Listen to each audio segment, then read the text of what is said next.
Welcome to Isla Talk! Good morning, ladies and gentlemen. We are here to witness a podcast about the West Philippine Sea disputes. And to start with, I am proudly represent our host on this event, Miss Mary Grace Carisas. Miss Mary Grace, welcome. How are you today? Well, thank you for inviting me today as your host, and I'm fine. I'm fine. Yeah. Okay. So before anything else, I would also introduce to you guys our lovely guests. Please help me welcome Mr. Jason Lopez, Miss Honey Villiedo, Miss Beverly May Sidula, and Miss Ricamay Orlando. Thank you. Welcome, and I hope we will enjoy the show. And now, I'll give the table to our host, Miss Mary. The table is yours. So good morning, everyone. Thank you so much for your presence today. I'm so glad that I'm a lucky person to become your host on this very valuable event. Today, we will able to dig in on the topic about the West Philippine Sea dispute. And I know that you guys have an idea about this issue, and I will let you share your thoughts about this. First, we will talk about our different perspective on this issue in terms of social, political, economic, environmental, and cultural. But before we will hear from different perspective, I will introduce first our topic, which is the West Philippine Sea dispute. The West Philippine Sea dispute is a long-standing territorial and maritime issue that has shaped the geopolitical landscape of Southeast Asia, centered in the South China Sea. This conflict primarily involves Philippines and China, with other regional actors such as Vietnam, Malaysia, and Brunei also laying claims to certain areas.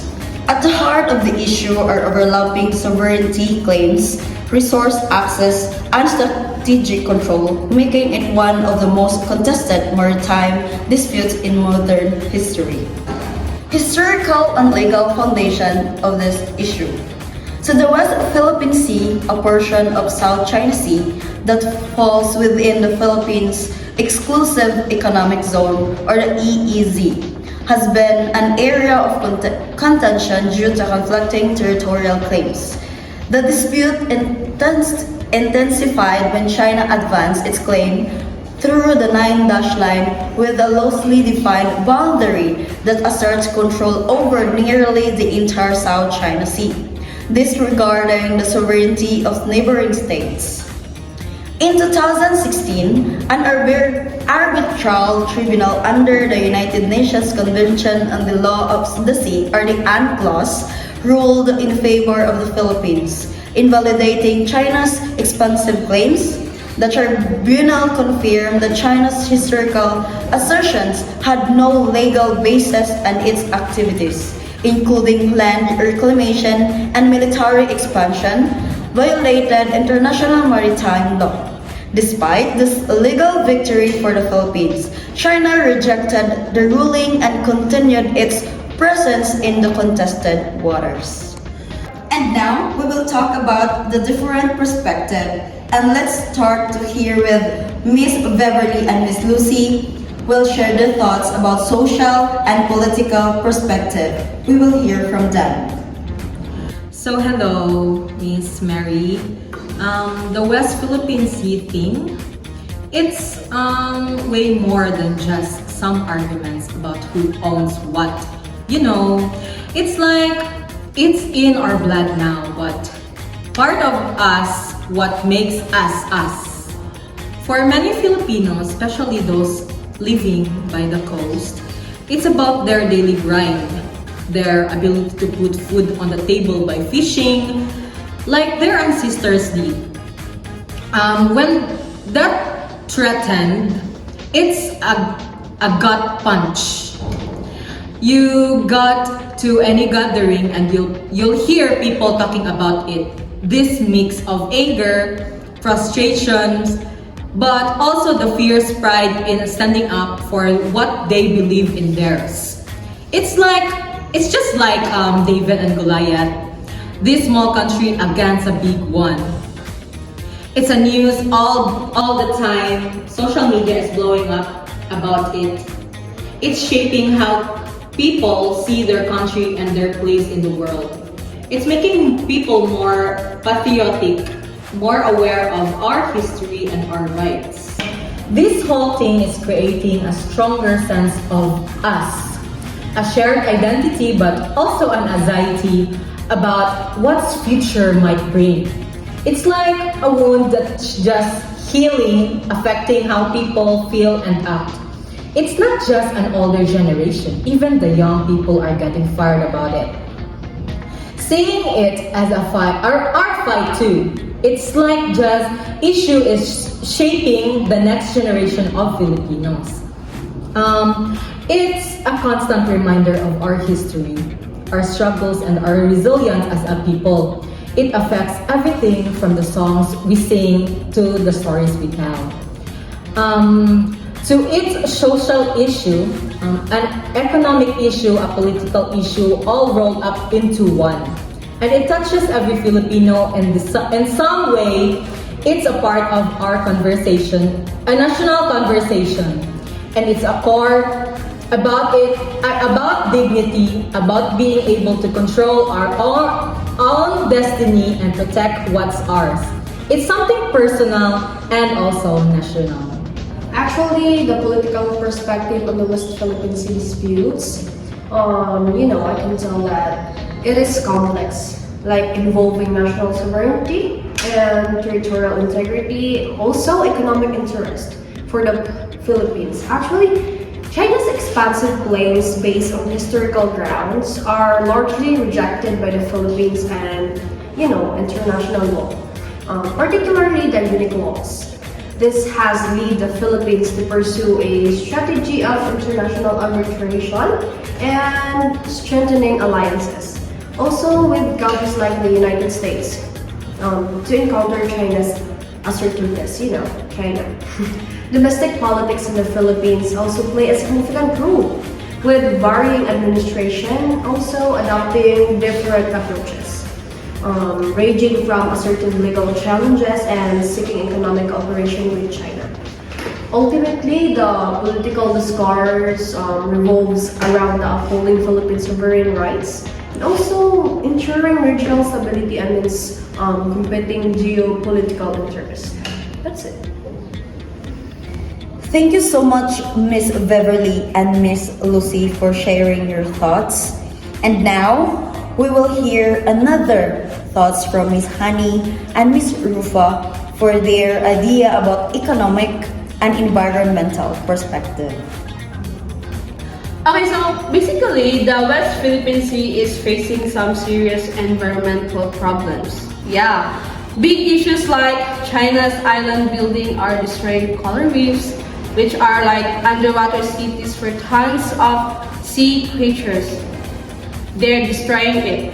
Then there's a lot of illegal fishing happening where huge fleets are emptying the oceans, which messes up everything. Like underwaters are messed up. Plus pollution from ships and military activities is making things worse, even worse than before. And with all of climate change with rising sea levels and more acidic water is putting even more stress on this already damaged area, which people don't want to get in there to get some water and fishing. It's a big problem that affects the whole ecosystem and our resources, and even the health of the people. And we need to talk about it and find ways to help to improve the environment that causes the China's disputes. The West Philippine Sea dispute significantly impact the region's economy. Dispute restrict access to vital fishing ground in the West Philippine Sea. It causing economic hardship for Filipino fishermen and threatening food security. And particularly due to China's actions, territorial conflict hinder exploration and development of substantial oil and gas reserves, and preventing access to potential energy resources and economic benefits. As highlighted by the recent lifting of an exploration moratorium in the Philippines, geopolitical tensions negatively affect tourism and impacting coastal communities. And finally, disputes and increased military presence disrupt crucial shipping lanes, raising costs and potentially impacting global supply chains. So thank you so much, Miss Honey and Miss Rufa, for sharing your thoughts. And last but not the least, we will hear from Mr. Jason on his thoughts about cultural aspect. So in this cultural aspect, I can say that ASEAN cultural issues highlights both diversity and challenges in unity, particularly visible in tension like West Philippine Sea dispute, where competing historical narratives and national identities complicate regional harmony. This means that while rich traditional exists, theoretical conflicts reveal how cultural heritage and sovereignty claim can create divisions, requiring strong regional cooperation to balance national interest and share ASEAN identity through dialogue and mutual respect. Thank you again, everyone, for sharing your valuable thoughts. We will not end on that. To expand our ideas, I prepared 3 questions, a little bit like a Miss Universe chart now. I know that these questions are just a piece of cake of yours. Agree? Well, maybe you would disagree, but we will proceed. So the first question is, in what ways can ASEAN promote peaceful resolution and regional stability in contested waters? So to answer your question, so how will you cool down the West Philippine Sea? Well, simple. Everyone needs to play by the international rules. Actually talk to each other like grown-ups.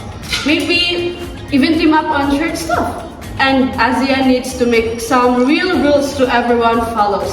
Well, basically, less fighting, more talking, and work together. That's how I answer your question.